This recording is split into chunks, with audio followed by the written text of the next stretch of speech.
नमस्कार दोस्तों, मैं डॉक्टर के पॉल हूँ। मेरे चैनल में आपका स्वागत है। आइए हम अलग ढंग से सोचें और अपना जीवन बदलें।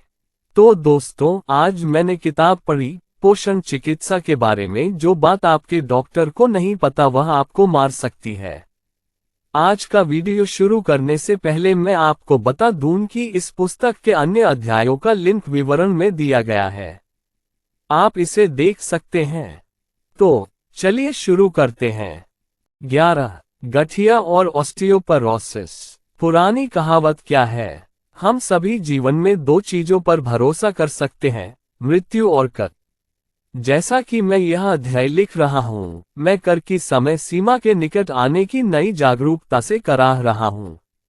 लेकिन मुझे एक तीसरी चीज भी याद आ रही है जिस पर हम सभी जीवन में भरोसा कर सकते हैं, गठिया। ये सच है, अमेरिका में 50 वर्ष से अधिक आयु के लगभग 70 से 80% लोग गठिया के सबसे आम प्रकार से पीड़ित हैं, जिसे ऑस्टियोआर्थराइटिस कहा जाता है, जिसे अपक्षयी गठिया भी कहा जाता है। आप शायद सुबह सुबह होने वाली अकड़न, जोड़ों में हल्की सूजन और जोड़ों के दर्द के लक्षणों से बहुत परिचित होंगे। ऑस्टियोआर्थराइटिस अब तक की सबसे आम पुरानी अपक्षयी बीमारी है जिसे मैं अपने कार्यालय में देखता हूं। पुरुषों और महिलाओं दोनों को प्रभावित करने वाला ये रोग गर्दन और पीठ के निचले हिस्से सहित शरीर के हर जोड़ को प्रभावित कर सकता है। जैसे जैसे गठिया खराब होता जाता है, ये काफी असुविधा, दर्द और यहां तक कि विकलांगता का कारण बन सकता है। ऑस्टियोआर्थराइटिस मुख्य रूप से जोड़ों में उपास्थि का अधपतन है, लेकिन ये सिनोवियल लाइनिंग, जोड़ों की परत और अंतर्निहित हड्डी को भी प्रभावित कर सकता है। जैसे जैसे जोड़ों की उपास्थि घिसने लगती है, ये हड्डी पर तनाव बढ़ा देती है। इस तीव्र तनाव के जवाब में हड्डी वास्तव में सघन हो जाती है। परिणामस्वरूप जोड़ के चारों ओर हड्डी के स्पर्श बनते देखना बहुत आम है। आपने किसी पारिवारिक सदस्य या मित्र को ये कहते हुए सुना होगा कि उसे जोड़ बदलवाने की आवश्यकता है क्योंकि उसके जोड़ में हड्डी पर हड्डी है।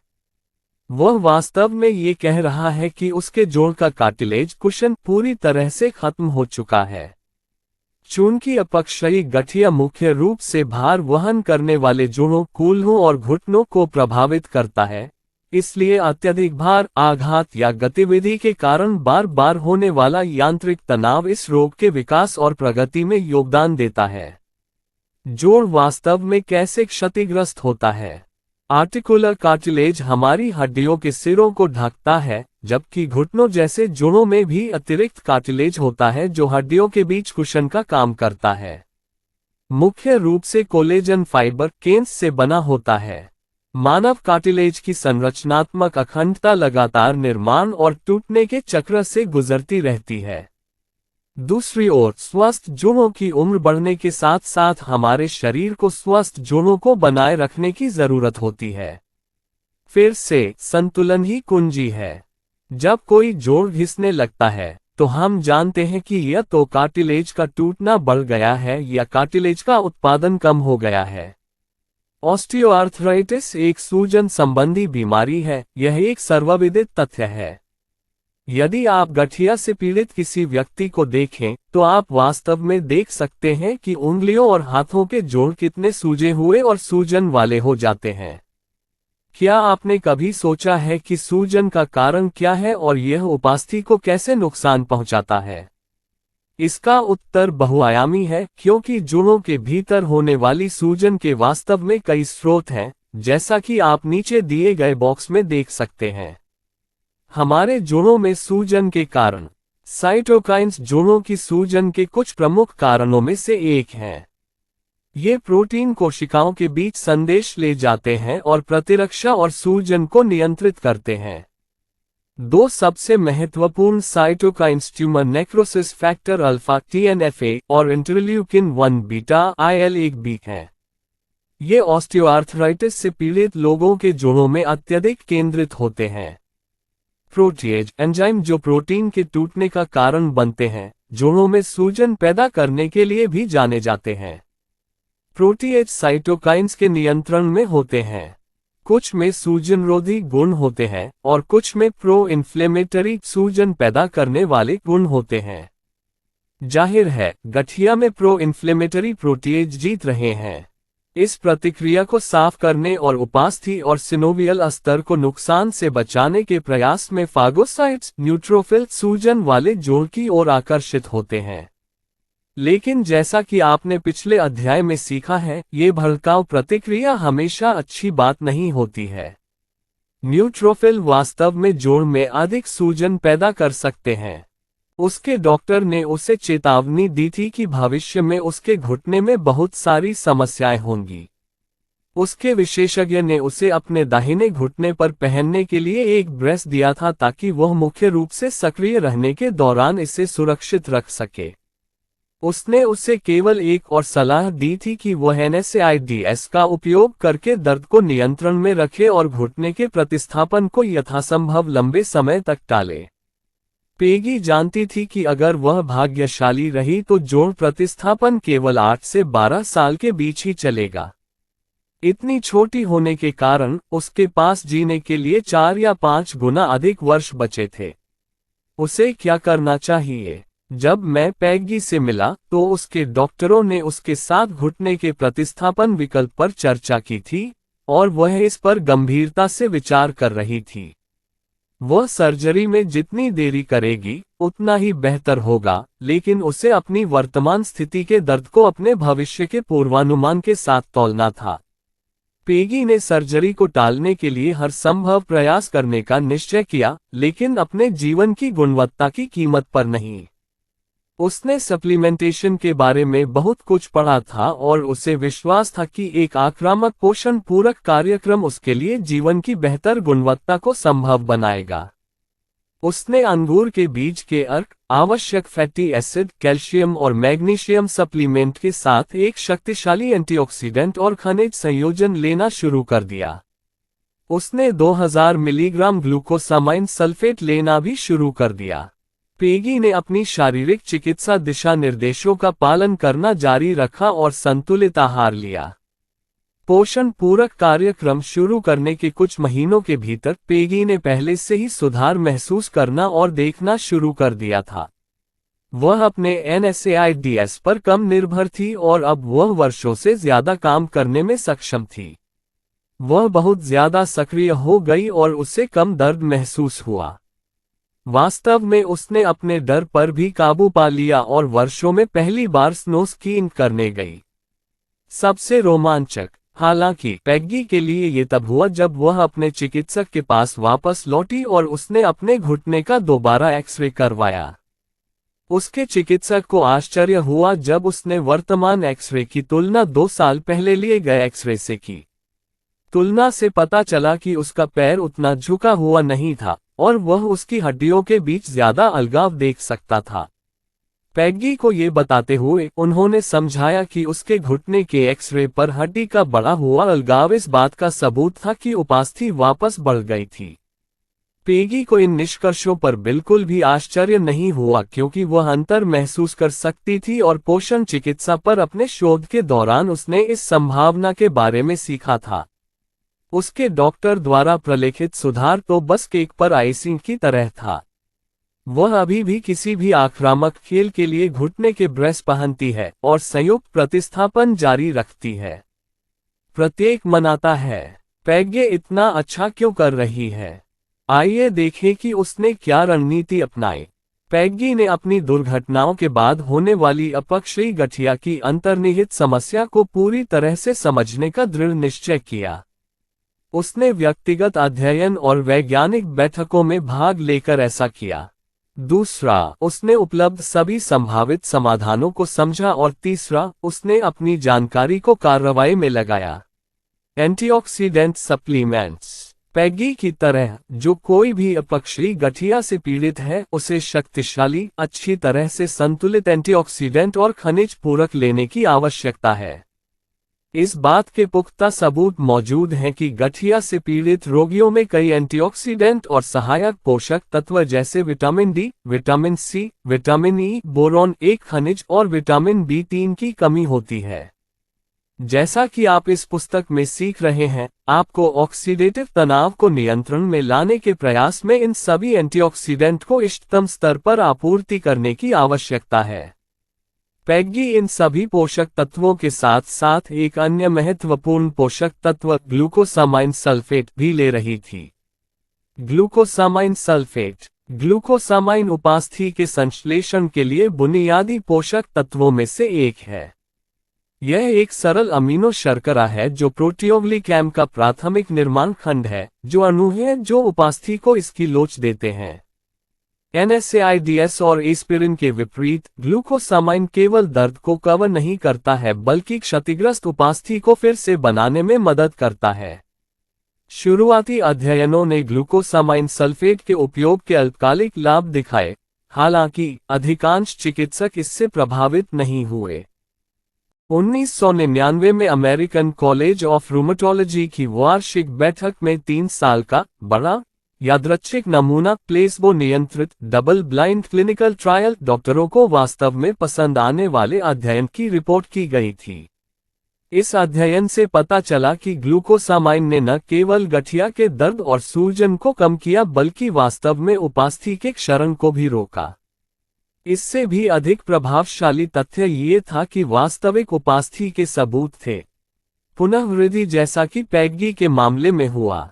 प्लेसबो समूह के सदस्य जिन्होंने पारंपरिक NSAIDs लिया, उनके विकास में तेजी से गिरावट देखी गई। इस अध्ययन ने कई अन्य अध्ययनों के साथ जोड़ों के स्वास्थ्य के लिए महत्वपूर्ण लाभ दिखाया है। ये तथ्य यह है कि जिन रोगियों ने ग्लूकोसामाइन सल्फेट की खुराक 0 मिलीग्राम रेंज में ली, उन्होंने लगभग कभी भी अपना ग्लूकोसामाइन लेना बंद नहीं किया। ये तथ्य है कि जब रोगियों ने ग्लूकोसामाइन को महीनों बाद भी लिया, तो दर्द हफ्तों और महीनों तक वापस नहीं आया। उन्होंने कहा कि दूसरी ओर अल्सर जैसे महत्वपूर्ण दुष्प्रभाव हैं। GT, रक्तस्राव और संभावित यकृत क्षति, ऊपरी CS, मैंने पहले उल्लेख किया था। ये देखते हुए कि ये दवाएं अपक्षयी प्रक्रिया को धीमा करने के लिए बिल्कुल भी कुछ नहीं करती हैं और वास्तव में इससे तेज कर सकती हैं, हमें आश्चर्य होना चाहिए कि इन SAID दुनिया में सबसे अधिक निर्धारित दवाओं में से कुछ क्यों हैं। दवा कंपनियों की निराशा के लिए अधिक से अधिक चिकित्सक अपने रोगियों को ग्लूकोसामाइन सल्फेट की सिफारिश कर रहे हैं। मैंने अपने अभ्यास में जो परिणाम देखे हैं, वे प्रभावशाली हैं। हालांकि मैं अपने सभी गठिया रोगियों को ग्लूकोसामाइन की सलाह देता हूं, लेकिन मैं त्वरित राहत के लिए NSAIDs भी लिखता हूं। ये जानकर बहुत अच्छा लगा कि मेरे मरीज जो ग्लूकोसामाइन लेने का फैसला करते हैं, उन्हें अंततः NSAIDs लेने की जरूरत नहीं पड़ती। जब वे एंटीऑक्सीडेंट, खनिज, आवश्यक वसा और अंगूर के बीज का अर्क जोड़ने के लिए तैयार होते हैं, तो वे और भी बेहतर प्रदर्शन करते हैं। मैं अपने इस विश्वास में अकेला नहीं हूं।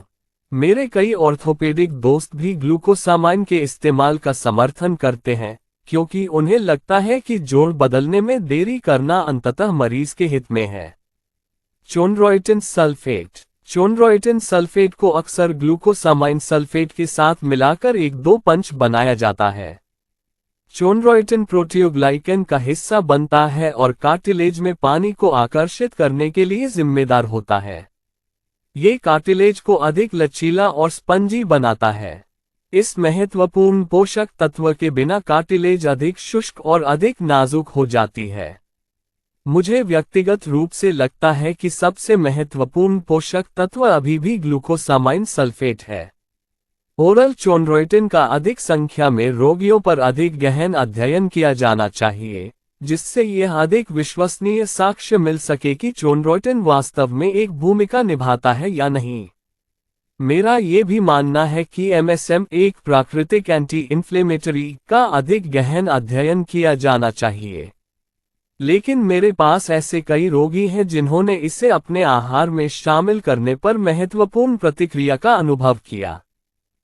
चोनड्रोइटिन सल्फेट कई अध्ययनों से गठिया के रोगियों में सुधार दिखाई देता है जो सुषनल चोनड्रोइटिन प्राप्त कर रहे हैं, लेकिन इनमें से कई सकारात्मक अध्ययनों में चोनड्रोइटिन के वास्तविक टीवी इंजेक्शन शामिल हैं, और कुछ शोधकर्ता चिंतित हैं कि चोनड्रोइटिन जीएफ पथ के माध्यम से प्रभावी रूप से अवशोषित नहीं होता है।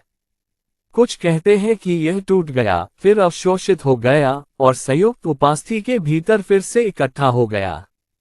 ऑस्टियोआर्थराइटिस के उपचार में इसके समग्र महत्व को निर्धारित करने के लिए आगे के अध्ययनों की आवश्यकता है। ऑस्टियोपोरोसिस। ऑस्टियोपोरोसिस एक पोषण संबंधी कमी है जो अमेरिका में सचमुच महामारी के रूप में फैल रही है। दुनिया के सबसे अमीर, सबसे अधिक पोषित देशों में से एक में 15 मिलियन से अधिक अमेरिकी ऑस्टियोपोरोसिस के अपन प्रभावों के साथ जी रहे हैं, जिससे अमेरिकी अर्थव्यवस्था को हर साल लगभग $14 बिलियन का नुकसान हो रहा है। ऑस्टियोपोरोसिस के प्रत्यक्ष परिणाम के रूप में संयुक्त राज्य अमेरिका में हर साल कम से कम 1.2 मिलियन फ्रैक्चर होते हैं। मैंने वास्तव में ऐसे मरीज देखे हैं जिनके कूल्हे फ्रैक्चर हो गए हैं जब वे बिना किसी तरह की गिरावट या चोट के मेरे कार्यालय में आए थे। कशेरुकाओं और पीठ के सहज संपीड़न फ्रैक्चर ऑस्टियोपोरोसिस वाले मेरे रोगियों में जबरदस्त दर्द और पीड़ा का कारण बनते हैं। ऑस्टियोपोरोसिस को अमेरिकी जनता के सामने एक ऐसी बीमारी के रूप में पेश किया गया है जो केवल एस्ट्रोजन और कैल्शियम पर निर्भर है।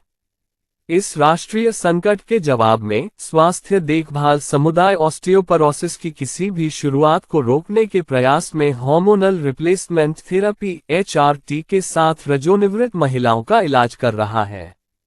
हालांकि कई लोगों का मानना है कि HRT ऑस्टियोपोरोसिस की प्रगति को धीमा कर सकता है, लेकिन ये लाभ की बजाय नुकसान अधिक कर सकता है। 1997 में new England journal of medicine ने कई अध्ययनों की समीक्षा की, जिसमें 5 से 10 साल से अधिक समय तक एस्ट्रोजन रिप्लेसमेंट लेने वाली महिलाओं को शामिल किया गया था। परिणामों ने समीक्षकों को चौंका दिया, जिसमें स्तन कैंसर में 40% से अधिक की वृद्धि का खुलासा हुआ। दवा कंपनियों ने इस नकारात्मक रिपोर्ट का तुरंत जवाब दिया और डॉक्टरों को यह विश्वास दिलाया कि HRT के लाभ जोखिमों से कहीं अधिक हैं, अक्सर ये दावा करते हुए कि अन्य नैदानिक परीक्षणों से पता चला है कि HRT लेने वाले रोगियों में दिल के दौरे, स्ट्रोक और अल्जाइमर डिमेंशिया का जोखिम कम हो गया है। 10. हालांकि 2 अन्य प्रमुख अध्ययन, हृदय और estrogen progestin replacement study (HERS) और the woman health initiative study ने बताया कि HRT लेने वाले मरीजों में हार्ट अटैक की घटनाओं में वृद्धि हुई है, खासकर पहले साल में। दिलचस्प बात यह है कि इन अध्ययनों से पता चला है कि HRT लेने वालों में LDL खराब कोलेस्ट्रॉल में उल्लेखनीय कमी और HDL अच्छा कोलेस्ट्रॉल में उल्लेखनीय वृद्धि देखी गई। तो इन मरीजों में हृदय रोग का जोखिम क्यों बढ़ा? मेरा मानना है कि इसका उत्तर अन्य अध्ययनों में भी मिला है, जिसमें दिखाया गया है कि सिंथेटिक HRT लेने वाली महिलाओं में C रिएक्टिव प्रोटीन में जबरदस्त वृद्धि हुई है, जिसे आप याद कर सकते हैं कि यह धमनी में सूजन का एक माप है। ये कोलेस्ट्रॉल की तुलना में भविष्य में दिल के दौरे का बेहतर पूर्वानुमान है, खासकर महिलाओं में। याद रखें, हृदय रोग धमनी की सूजन संबंधी बीमारी है, कोलेस्ट्रॉल की बीमारी नहीं। जब ऑस्टियोपोरोसिस से बचने की चाहत रखने वाली महिलाएं इन नए नैदानिक अध्ययनों के मद्देनजर सिंथेटिक हार्मोन रिप्लेसमेंट थेरेपी पर विचार करती हैं, तो शायद अच्छाई बुरे से ज्यादा नहीं होती, खासकर तब जब आप HRT लेने वाले मरीजों में पैरों में रक्त के थक्के और पित्ताशय की बीमारी के विकसित होने के जोखिम को अच्छी तरह से जानते हैं। ऑस्टियोपोरोसिस के लिए कई नई दवाएं बाजार में आई हैं, जैसे कि फोसोमाक्स, एक्टोनेल, इविस्टा और कैल्सिटोनिन, जो वास्तव में हड्डियों के घनत्व को बढ़ाने की क्षमता रखते हैं। डॉक्टर HRT के बजाय इन दवाओं की अधिक से अधिक सिफारिश कर रहे हैं, मुख्य रूप से दीर्घकालिक HRT थेरेपी के प्रतिकूल प्रभावों पर बढ़ती चिंता के कारण। इन दवाओं का उपयोग करने वाले अल्पकालिक अध्ययनों ने फ्रैक्चर और बार बार फ्रैक्चर के जोखिम में उल्लेखनीय कमी दिखाई है। महिलाओं को अपने रजोनिवृत्ति के समय इन और अन्य समस्याओं का सामना करना पड़ता है। इस बारे में विस्तृत चर्चा के लिए मैं डॉक्टर क्रिस्टियन नॉर्थरप की पुस्तक, जिसका शीर्षक द विजडम ऑफ मेनोपॉज है, की सिफारिश करता हूँ। सिर्फ कैल्शियम नहीं, हड्डियां जीवित ऊतक हैं। क्या आपको मिस्टर बोन्स याद है, वह कंकाल जो हाई स्कूल और कॉलेज में बायोलॉजी रूम के पिछले हिस्से में दिखाई देता था? वह कई बेहतरीन शरारतों में मुख्य किरदार था और साथ ही व्यापक परीक्षा में मुख्य खिलाड़ी भी था। हालांकि लोकप्रिय प्लास्टिक मॉडल ने बहुत से बच्चों को हड्डियों के बारे में सिखाया है, लेकिन हम अक्सर नंगी हड्डियों, जैसे कि उसकी के बारे में सोचते हैं, न कि हड्डी के बारे में जो सक्रिय जीवित ऊतक है, जो लगातार ऑस्टियोब्लास्टिक हड्डी बनाने और ऑस्टियोप्लास्टिक हड्डी को फिर से सोखने गतिविधि के माध्यम से खुद को फिर से तैयार कर रहा है। हड्डी सिर्फ कैल्शियम क्रिस्टल का संग्रह नहीं है, बल्कि यह जीवित ऊतक है। लगातार जैव रासायनिक प्रतिक्रियाओं में लगे रहते हैं जो कई अलग अलग सूक्ष्म पोषक तत्वों और एंजाइम प्रणालियों पर निर्भर होते हैं, तो उनकी पोषण संबंधी जरूरतें विविध होती हैं। इसलिए किसी भी जीवित ऊतक की तरह अमेरिकी आहार में सफेद ब्रेड, सफेद आटा, रिफाइंड माइग्रेशन और वसा का अधिक सेवन होता है, जिससे इनमें से कई आवश्यक पोषक तत्वों की बहुत कमी होती है। हमारे देश के आहार में मांस और कार्बोनेटेड पेय पदार्थों की मात्रा भी अधिक होती है, जिससे फास्फोरस का सेवन बढ़ जाता है और कैल्शियम का अवशोषण कम हो जाता है। हड्डियों के स्वास्थ्य के लिए आवश्यक किसी भी पोषक तत्व का अपर्याप्त सेवन ऑस्टियोपोरोसिस में योगदान देता है। एक और आम मिथक जो मिस्टर बेयर बोन्स के साथ मिलकर काम करता है, वह है कैल्शियम बॉल, जो हमें मजबूत हड्डियों और ऑस्टियोपोरोसिस से बचने के लिए चाहिए। लेकिन ये सच है कि इस देश में ऑस्टियोपोरोसिस की मात्रा को कम करने में किसी भी तरह की सफलता के लिए न केवल कैल्शियम बल्कि कई तरह के आवश्यक पोषक तत्व मौजूद होने चाहिए। रीढ़, कूल्हे और कलाई के फ्रैक्चर के जोखिम को कम करने के लिए हमें कई महत्वपूर्ण कारकों पर ध्यान देना चाहिए। पर्याप्त हड्डी द्रव्यमान को संरक्षित करना, हड्डी के प्रोटीन मैट्रिक्स भाग के नुकसान को रोकना, और यह सुनिश्चित करना कि हड्डी में सभी उचित पोषक तत्व हैं जो हड्डी के क्षतिग्रस्त क्षेत्रों की मरम्मत और प्रतिस्थापन के लिए आवश्यक हैं। पोषण संबंधी पूरकता हड्डी के संरक्षण और निर्माण के सभी 3 क्षेत्रों में महत्वपूर्ण भूमिका निभाती है। आइए प्रत्येक पोषक तत्व पर नजर डालें और देखें कि यह ऑस्टियोपोरोसिस के खिलाफ लड़ाई में किस प्रकार सहायक है। कैल्शियम, इसमें कोई संदेह नहीं है कि कैल्शियम की कमी से ऑस्टियोपोरोसिस हो सकता है। लेकिन अध्ययनों से पता चलता है कि रजोनिवृत्ति के बाद केवल 25% महिलाओं में ही कंकाल कैल्शियम की कमी होती है। वास्तव में इन महिलाओं में कैल्शियम की खुराक से हड्डियों का द्रव्यमान बढ़ता हुआ प्रतीत होता है, लेकिन उन 75% महिलाओं पर सप्लीमेंट का कोई प्रभाव नहीं पड़ता जिनमें कैल्शियम की कमी नहीं थी। कैल्शियम और विटामिन डी सप्लीमेंटेशन के हाल के अध्ययनों से ऑस्टियोपोरोसिस में कमी तो देखने को मिलती है, लेकिन किसी भी तरह से यह प्रदर्शित नहीं होता है कि सप्लीमेंटेशन से इसकी रोकथाम होती है। इन अध्ययनों से कूल्हे, रीढ़ और कलाई के फ्रैक्चर में भी कमी देखी गई है। दूसरे शब्दों में कैल्शियम मददगार है, लेकिन यह इसका जवाब नहीं है। ऑस्टियोपोरोसिस से लड़ने में कैल्शियम एक जरूरी पोषक तत्व है। पुरुषों और महिलाओं दोनों को प्रतिदिन 800-1500 मिलीग्राम की खुराक लेनी चाहिए। यह उनके आहार में कैल्शियम की मात्रा पर निर्भर करता है। लोग कैल्शियम कार्बोनेट की तुलना में कैल्शियम साइट्रेट को अधिक लगातार अवशोषित करते हैं, लेकिन जब भोजन और विटामिन डी के अच्छे स्तर के साथ लिया जाता है, तो अवशोषण का स्तर काफी हद तक समान होता है। आप कैल्शियम का जो भी रूप लें, आपको इष्टतम अवशोषण के लिए इसे भोजन के साथ लेना चाहिए। अनुपूरण, ध्यान रखें कि बच्चों को भी इस स्तर की कैल्शियम की आवश्यकता होती है। अध्ययनों से पता चलता है कि जो बच्चे अध्ययन से पहले प्रतिदिन 800-1200 मिलीग्राम कैल्शियम लेते हैं, उनकी हड्डियों का घनत्व बढ़ जाएगा। ये निष्कर्ष महत्वपूर्ण है कि यौवन के दौरान उनकी हड्डियों के घनत्व में यह वृद्धि युवा वयस्कों में विकसित होने और उनके पूरे जीवन काल में जारी रहेगी। वास्तव में ये वृद्धि उनके जीवन भर जारी रहेगी। मैग्नीशियम, मैग्नीशियम हड्डी के भीतर होने वाली कई जैव रासायनिक प्रतिक्रियाओं में महत्वपूर्ण है। मैग्नीशियम क्षारीय फॉस्फेट को सक्रिय करता है, जो नई हड्डी के क्रिस्टल बनाने की प्रक्रिया में एक आवश्यक एंजाइम है। और विटामिन डी को अपने सबसे सक्रिय रूप में परिवर्तित होने के लिए मैग्नीशियम की आवश्यकता होती है। यदि मैग्नीशियम की कमी है, तो यह विटामिन डी प्रतिरोध के सिंड्रोम को जन्म दे सकता है। आहार संबंधी सर्वेक्षणों से पता चला है कि 80 से 85% अमेरिकी लोग मैग्नीशियम की कमी वाला आहार लेते हैं। विटामिन डी कैल्शियम के अवशोषण के लिए आवश्यक है। विटामिन डी आमतौर पर त्वचा में तब बनता है जब वह सूर्य के प्रकाश के संपर्क में आती है। लेकिन जैसा कि आप जानते हैं, उम्र बढ़ने के साथ लोग धूप में कम समय बिताते हैं और विटामिन डी की कमी बहुत आम हो जाती है। हम विटामिन डी को फोर्टिफाइड खाद्य पदार्थों और दूध के माध्यम से मौखिक रूप से भी लेते हैं, लेकिन फिर इसे इसके जैविक रूप से सक्रिय रूप विटामिन डी 3 में परिवर्तित किया जाना चाहिए। अक्सर विटामिन डी का विटामिन डी 3 में खराब रूपांतरण अपर्याप्त सेवन से अधिक समस्या पैदा कर सकता है।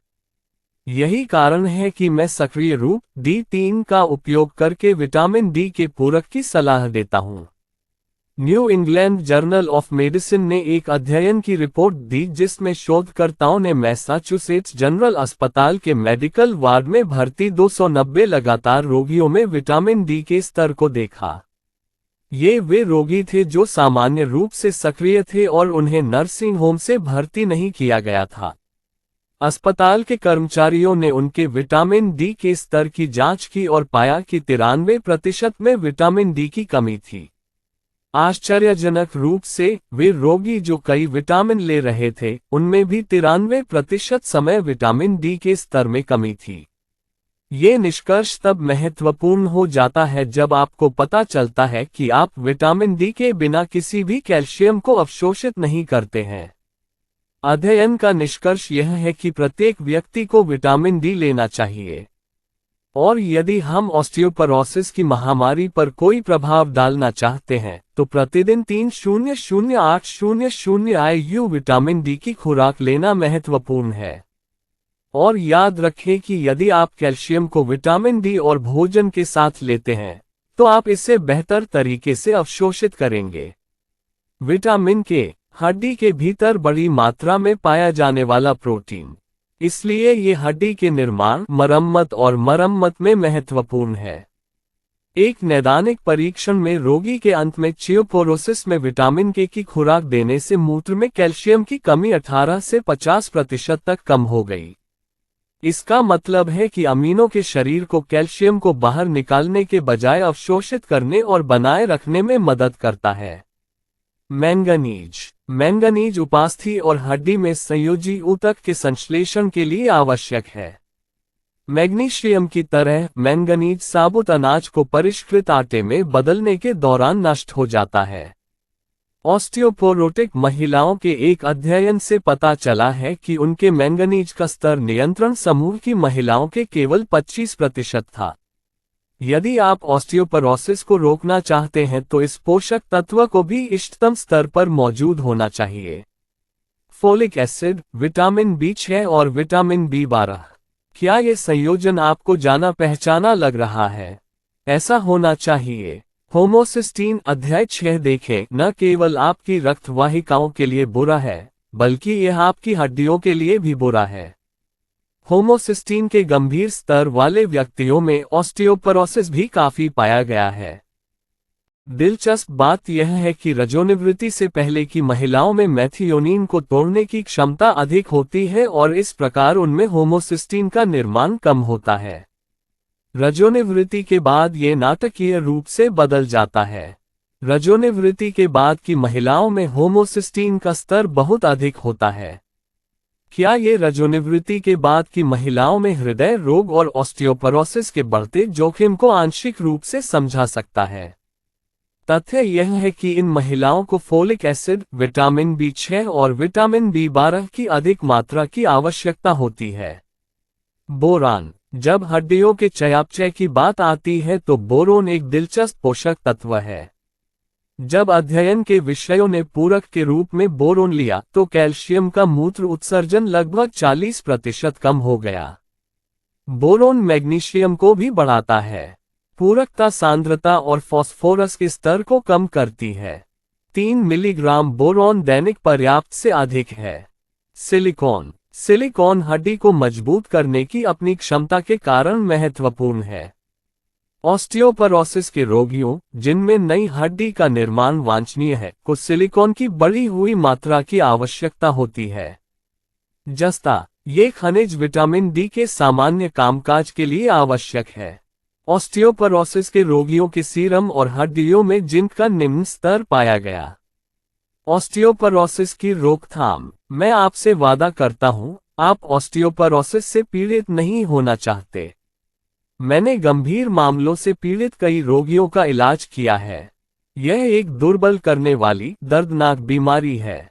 उन्हें रीढ़ की हड्डी में लगातार फ्रैक्चर होने लगता है और वे लंबे समय तक अत्यधिक दर्द में रहते हैं। जैसा कि मैंने बताया है, ऑस्टियोपरोसिस केवल कैल्शियम और एस्ट्रोजन की कमी से उत्पन्न होने वाली बीमारी नहीं है। हमारे शरीर को हड्डियों के पुनर्निर्माण और अच्छी स्वस्थ हड्डियों के उत्पादन के लिए कई पोषक तत्वों की आवश्यकता होती है। हमें अपने ऑक्सीडेटिव तनाव को भी नियंत्रित करने की आवश्यकता है। हाल के अध्ययनों से पता चलता है कि कम अस्थि घनत्व वाले लोगों में ऑक्सीडेटिव तनाव बढ़ गया है। इसलिए आपको न केवल हड्डियों के उत्पादन के लिए आवश्यक इन महत्वपूर्ण पोषक तत्वों के साथ पूरक करना चाहिए, बल्कि अपने एंटीऑक्सीडेंट रक्षा तंत्र का निर्माण करने के लिए सभी एंटीऑक्सीडेंट और सहायक पोषक तत्व भी लेने चाहिए। मैं अपने सभी रोगियों, महिलाओं और पुरुषों दोनों को अधिमानतः 40 वर्ष की आयु तक पहुंचने से पहले उच्च गुणवत्ता वाले एंटीऑक्सीडेंट और खनिज गोलियों के साथ साथ कैल्शियम, मैग्नीशियम, बोरॉन और सिलिकॉन की अतिरिक्त मात्रा के साथ पूरक आहार शुरू करने के लिए प्रोत्साहित करता हूं। वयस्कों के लिए भी स्वस्थ आहार खाना और एक मामूली व्यायाम कार्यक्रम विकसित करना महत्वपूर्ण है। वजन उठाने वाले व्यायामों को कार्यक्रम का हिस्सा होना चाहिए क्योंकि वे शरीर को अधिक हड्डी बनाने के लिए उत्तेजित करने में एक आवश्यक घटक हैं। चलना निचले पैरों को मदद कर सकता है लेकिन पीठ और कूल्हों के लिए बहुत कम करता है। ऊपरी शरीर के वजन प्रतिरोध व्यायाम जैसे कि अपने सिर के ऊपर वजन उठाना किसी भी व्यक्ति के लिए महत्वपूर्ण है जो खुद को इस विनाशकारी बीमारी से बचाने की कोशिश कर रहा है। यहाँ तक कि जब मेरे रजोनिवृत्त रोगियों को पता चलता है कि उनके पास समय से पहले गर्भधारण के सबूत हैं। हड्डियों का पतला होना, जिसे ऑस्टियोपेनिया कहा जाता है, वे आमतौर पर पाते हैं कि वे इसी कार्यक्रम से अपनी हड्डियों के घनत्व में सुधार कर सकते हैं। मैं इस स्थिति में फोसोरनेक्स, एक्टोनेल, एविस्टा या कैल्सिटोनिन जैसी दवाओं को लिखना स्थगित कर देता हूं, अगर मेरे मरीज कुछ जीवनशैली में बदलाव करने के लिए तैयार हों। इन उच्च रक्तचाप वाली दवाओं को लेना, साथ ही बेहतर आहार खाना और वजन उठाने वाले व्यायाम कार्यक्रम का उपयोग करना। मैं इन रोगियों पर 1 वर्ष में उनके डेक्सा हड्डी घनत्व स्कैन को दोहराकर बारीकी से नजर रखता हूं।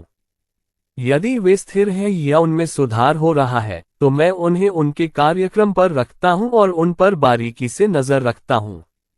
यदि उन्हें अपनी हड्डियों में अधिक पतलापन महसूस होता है, तो मैं उन्हें इन नई दवाओं में से एक देना शुरू कर देता हूं। गठिया और ऑस्टियोपरोसिस दोनों को रोकने की कुंजी सेलुलर पोषण है। मैंने यहाँ कई अलग अलग पोषक तत्वों को प्रस्तुत किया है ताकि आपको ये पता चल सके कि चिकित्सा साहित्य हमें उनके महत्व के बारे में क्या बता रहा है। जैसा कि आपने देखा है, इन संभावित रूप से अपंग करने वाली स्थितियों को रोकना केवल कैल्शियम या एस्ट्रोजन की कमी को बढ़ावा देने का मामला नहीं है।